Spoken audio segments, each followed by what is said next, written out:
christened in blood, raised in sin. She's sweet 16. Let the party begin. Hello, here's Movie Fanatic Nate coming at you to do another spooky ass review of a scary, spooky ass horror movie. I'm coming at you to review the motion picture that was made, I think, relatively soon after Carrie, starring Piper Laurie, by the name of Ruby. And this is probably the original VHS from, I don't know what the hell is this, I don't know what this outfit is called.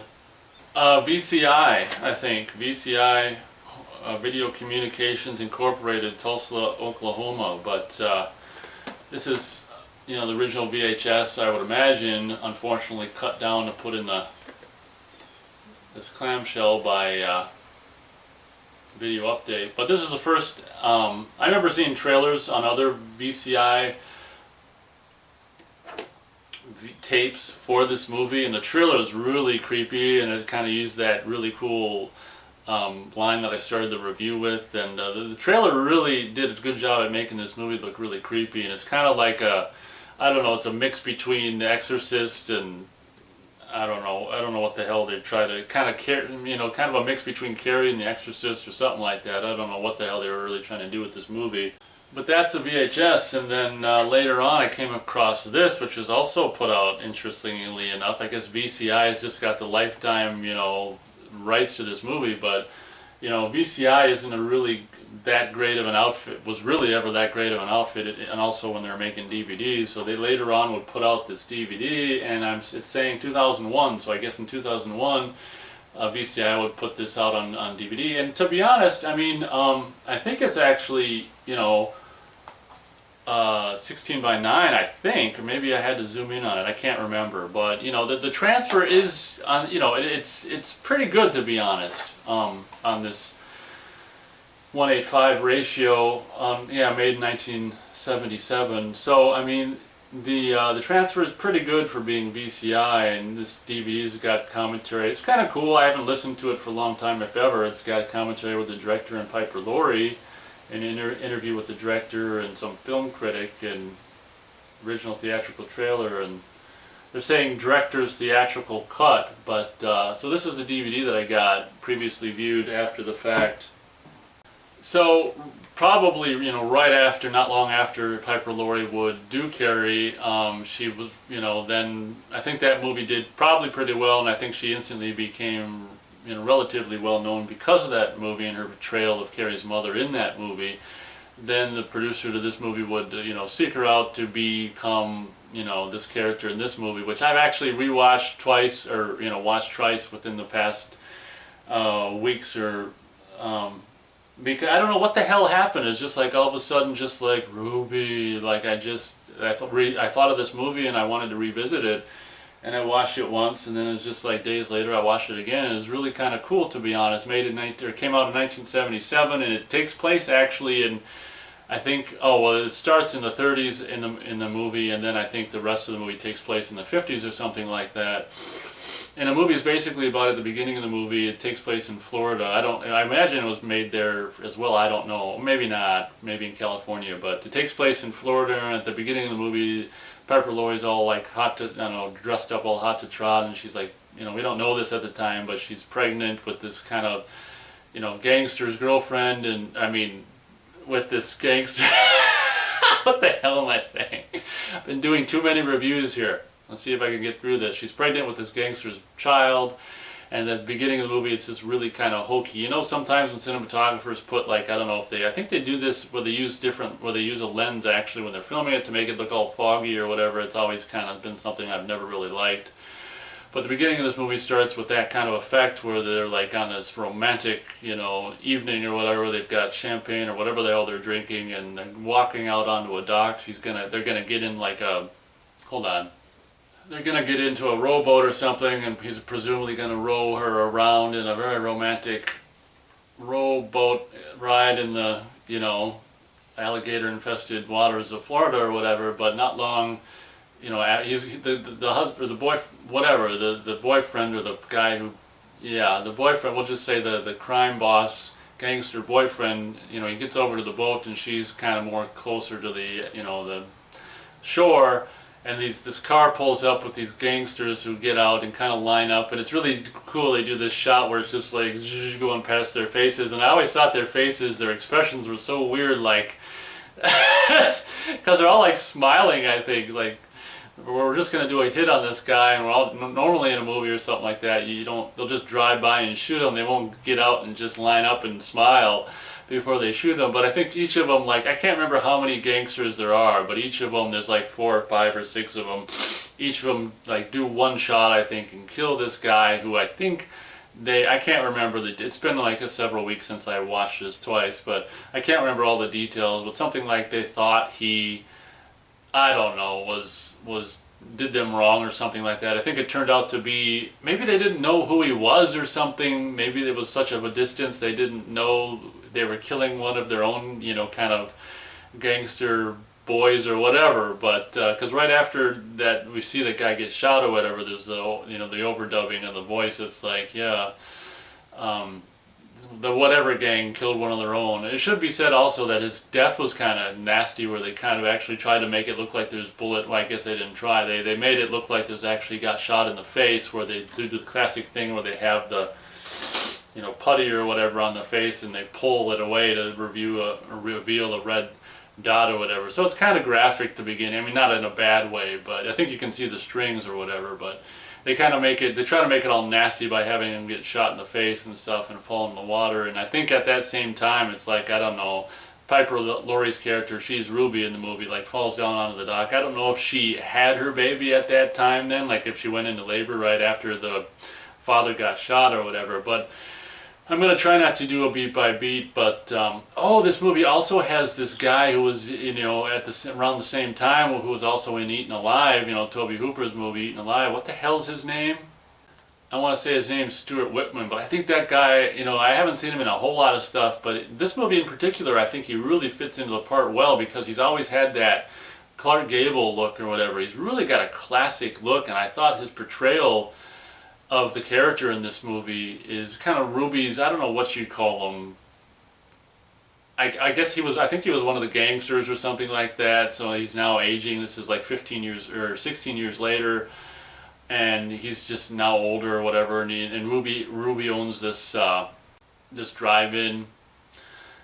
So after I'm all over the place. Let me just say this. So after the beginning of the scene where the guy's killed and she falls down, presumably in labor or whatever, it cuts to this really cool, font in the way they did the title Ruby on the screen, where it's just like in water and it's just like. And I also didn't want to forget to mention the fact that I think they actually had someone write in, composed in this really cool tune, which is a tune from, it sounds like the 30s or whatever. So unfortunately, I'd sing it for you, which I'm sure you'd all love to hear if I knew the lyrics, but it's just like the tune goes like do do do do do do do do do do. It's probably Ruby, la la la la la. La, la, la. But it's a really great, and I think they had it written for this, and recorded for this movie. It's a really great theme, So basically, I just wanted to go back and mention that, like, opening title sequence with the cool, like, watery thing of the red title of Ruby. And of course, I think at the beginning of the movie, then later on, she wears a red dress or whatever. But the rest of the movie is just basically about it 16 years later, and Ruby has, I don't know, I don't think she had the drive-in at the beginning of the movie, but she's since bought in this drive-in, and it's like the 50s, so it's the heyday of drive-in era or whatever, or the beginning of it or whatever, and the rest of the movie takes place in the 50s, and they show a lot of, I don't know how they got the rights to it, but it probably wasn't a very popular movie anyway, but they show a lot of, maybe not a lot, but they show some scenes constantly throughout the movie of Attack of the 50-Foot Woman. They got the rights, or somehow they were able to show that movie in this movie several times. I just recently reviewed the movie Drive-In from 1999 or 2000 or whatever. Might have been 2000, and that movie shows, it takes place at a drive-in, and if you saw my review, you'll know, but it shows shots from Terra Firma, all kinds of scenes and footage from a movie as well. And this movie's movie of choice is Attack of the 50-Foot Woman, which, interestingly enough, I did the math, and I'm not too sure that movie was even out at the time this movie takes place, because I think it starts in like, I don't know, 35 or whatever, and then it's like, I can't remember all the logistics, but it's like 16 years later, so I don't know, maybe it's out by then. But hopefully they didn't make that mistake and have this movie take place before Attack of the 50-Foot Woman was released. But this movie's got this really nice, really cool, and this explains why I watched it twice recently, is it's got this really cool, I just love this movie's atmosphere. And like I say, it's kind of like they kind of want to try to do an Exorcist thing meets whatever, meets The Gang, meets Carrie or something like that. Piper Laurie gets to do her kind of Carrie-ish, like just nonsensical rambling or something. I mean, the character of Ruby is this has-been who was like, I don't know, she was going to have a shot at being an actress or a singer. I think she did one movie or in one record or something like that. She was this woman back in the day who had a chance and did a little and didn't do anything else, and just like so many actresses and stuff, as they age or whatever, they're just like, just clinging on for dear life onto the past and stuff. And there's like a couple scenes where she's just like, just trying to hold on so tightly onto the past, and so it's kind of sick, kind of pathetic in a way, because people are actually, some people are like this or whatever, movie stars or whatever, or just anyone in general, but.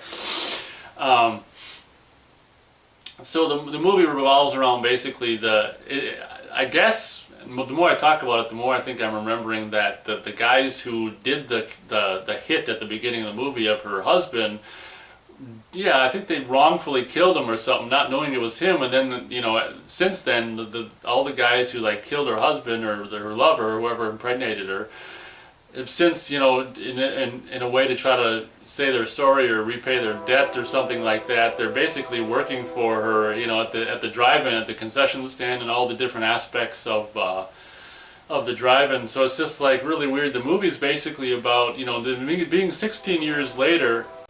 Her child is obviously 16 at this point, and the child that she presumably went into labor with at the beginning of the movie or whatever. And the thing about the detail about her kid is I don't think she's this 16-year-old girl who looks really creepy in this movie. She's got such a perfect look, and she looks a lot like she could be Bud Cort's sister, to be honest. The guy who played Harold in Harold and Maude, she looks like a female Bud Cort, but she looks so freaking creepy. And basically I don't think this character of her 16-year-old daughter of Ruby is like a mute in this movie, and I'm not too sure she ever spoke at all, or maybe she did at one point and then stopped or something like that. But that's one detail about this movie. So basically, and then I think since the beginning of the movie, Ruby got I can't remember this other guy in the wheelchair. There's this old flame of hers also that it was a boyfriend. Maybe it was a boyfriend before maybe this boyfriend in the wheelchair, who's this older man in the wheelchair in this movie,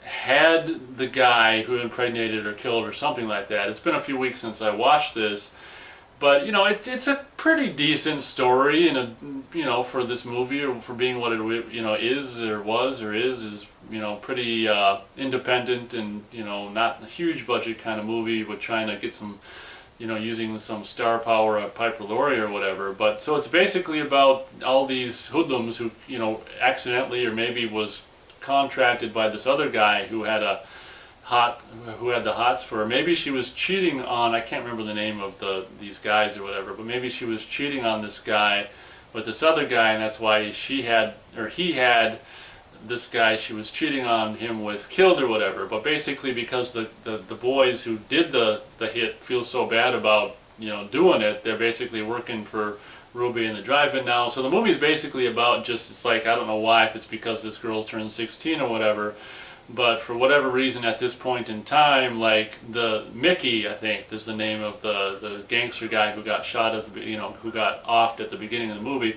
I think basically this movie's about Mickey's spirit or whatever coming back and basically seeking revenge on the guys who killed him, which is kind of cool. I mean, that's kind of cool. I should be said that in my opinion, this movie has absolutely fantastic atmosphere. I think that the cinematography is really cool. I think just the sound design, like when supernatural spooky things are happening, the sound design's really cool, the music's really cool, it's just a really cool, just a modest effort, you know, a modest 1977 horror movie effort. And you know, like I say, I kind of grew up seeing on other VCI horror movie VHS tapes. I kind of grew up seeing the trailer for this for a long time before I actually saw the movie. And like I say, the trailer is really creepy, and there's this one shot towards the, I don't know, middle, you know, last third of the movie or something, where the 16-year-old daughter is getting like possessed by Mickey, the boyfriend who's her dad and who got shot at the beginning of the movie. And this girl does this nasty thing where it's like she'll get on, I'll try to show a picture of it or whatever. She gets on her all fours, like bent backwards the other way, and the way they do it when they're rattling this bed and they're moving the bed around and the lighting on her face is so freaking creepy. And it's kind of, you know, in a way almost surpasses The Exorcist because for that moment, because it looks so freaking creepy, and her face looks creepy as it is, but upside down it's just like, oh mama, please make it stop. So I don't know, it's just the more I talk about this, the more I remember it, and it's almost like I want to watch it for a third time again. But yeah, it's really kind of cool. And if you like, you know, drive-in theaters as I do so much, and you know, I really like movies that take place in drive-in theaters, this movie heavily takes place in a drive-in theater, and several of the kills are drive-in theater related. As a matter of fact, I guess, well, 3 of them that I can remember, you know, are drive-in theater related. One guy at the beginning of the movie gets strangled by possessed, basically, film. We don't really see it on camera, but basically it's like Mickey makes a poltergeist, or takes you know, control of this film, you know, film that he's working in the projection room, and he takes control of the celluloid,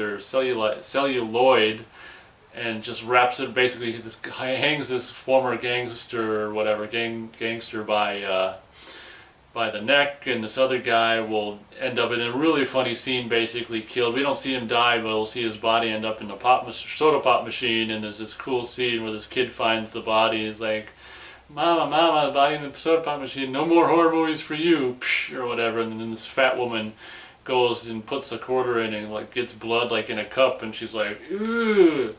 And it's just, the standout kill in my opinion is this, which is, you know, they kind of don't show it for long enough for my taste, but there's this scene where Ruby's going down to at night into the drive-in area, and it's like the really cool idea where it's just like she starts hearing like a spooky ghost voice on the actual speakers, you know, the drive-in speakers that are attached to the poles in the drive-in and stuff. So it's like they show all these different shots of these speakers, and it's like, Ruby, Ruby, Ruby. You know, I can't do the reverb kind of effect right now in real time, but it's just like, Ruby, you know, Ruby, all these different shots and different, you know, voices saying her name and reverb and stuff like that. And then she'll look up onto the screen and it'll be like, ah, and basically it looks like some guy, another one of these guys who probably helped kill Mickey at the beginning of the movie, actually ends up on the actual drive-in screen, impaled by what I can only, it looks like, imagine it's a you know, a pole to keep 2 of them speakers on or whatever. And it's just really kind of cool the way they do it, and they don't really show it enough for my taste. And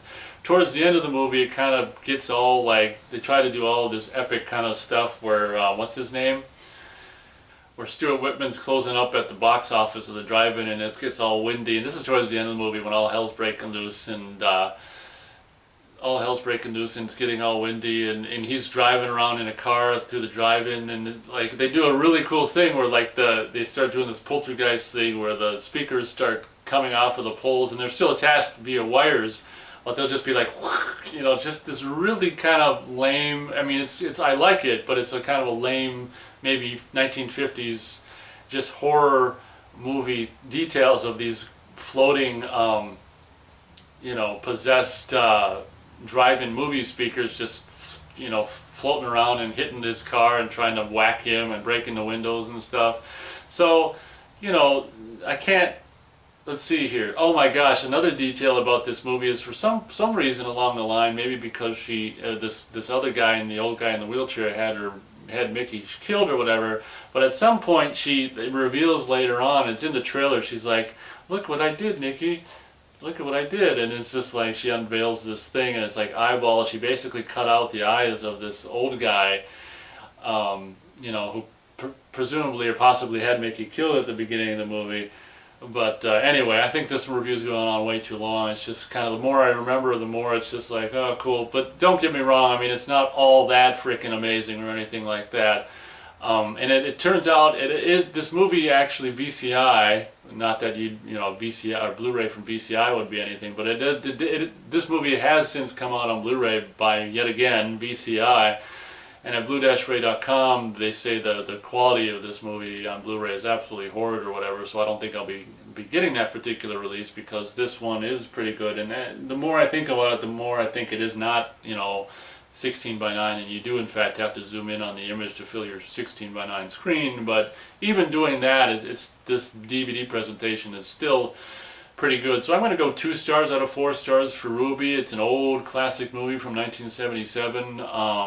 That's really, you know, it's one of these supernatural kind of movies, you know, Exorcist meets whatever, you know, the Dick Tracy meets The Exorcist or whatever, where you got these former gang members, you know, doing this Ruby a favor by working at a drive-in for peanuts or whatever. And, you know, like every scene that Stuart Whitman's in, I think he really grounds this movie. In a lot of ways, he's taking care of Ruby and her daughter.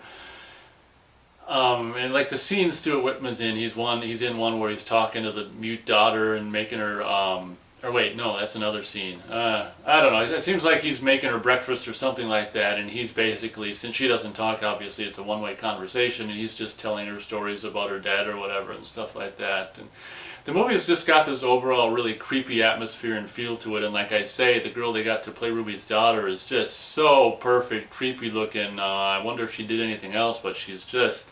Sometimes there's like, in these old movies, there's just, someone will be in them, and it's just like you haven't seen them in anything else, and it's just like, they're just so perfect for this one movie, and it's almost a shame in a way if they were in anything else, because like if Ruby is the first thing you saw this girl in, you're just like, oh man, I don't care what she's done after or before. For me, that girl is just, you know, Ruby's daughter, and just so she's so creepy in the movie.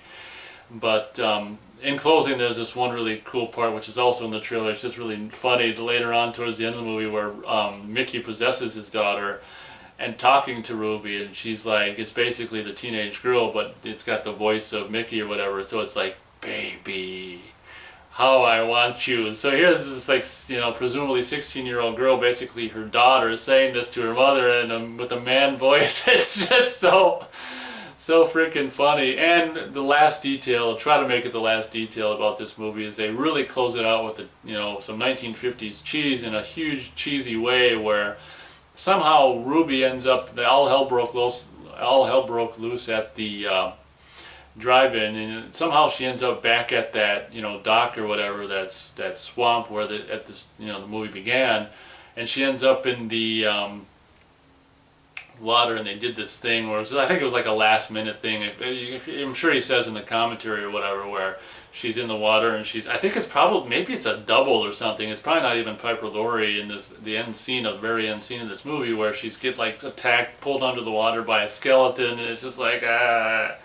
And it's funny because that bit of the skeleton attacking her is in the trailer, and I think every moment that's in the movie they actually have in the trailer. So it's just, the movie kind of ends with a freeze frame of the skeleton attacking Ruby underwater or whatever, in a very cheesy 1950s ending to a movie like, you know, that, as I've already said, I would regard as being pretty good for its budget, and just a modest little movie. So that's my review. It's probably went on way too long, but when I get excited about these old horror movies, I can't help myself. So that's my review for the 1977 movie by the name of Ruby.